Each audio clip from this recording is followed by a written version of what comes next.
এখানে কন্ট্যাক্ট লিস্টে আপনি নতুন নাম্বার কিভাবে অ্যাড করবেন।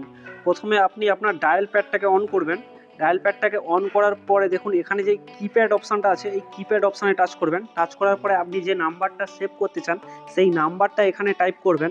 তো আমি আপনাদের বোঝানোর জন্য সামান্য একটা ভুলভাল নাম্বার নিয়েছি। আপনি যে নাম্বারটা সেভ করতে চান সেই নাম্বারটা এখানে দিয়ে দেবেন। দেওয়ার পরে দেখুন সবার ওপরে এই যে ক্রিয়েট নিউ অ্যাকাউন্ট, এই ক্রিয়েট নিউ অ্যাকাউন্ট অপশানটা টাচ করবেন। টাচ করার পরে যে মানুষটার আপনি নাম্বার সেভ করছেন সেই মানুষটার নাম এখানে লিখে দেবেন। সবার প্রথমে ফার্স্ট নেম আছে, সবার প্রথমের ঘরটায় আপনি সেই মানুষটার যে কোনো একটা নাম লিখে দেবেন।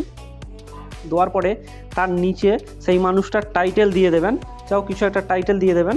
তো দেওয়ার পরে এখানে যে সেভ বলে যে অপশানটা আছে, এই সেভ বলে অপশানটায় টাচ করবেন।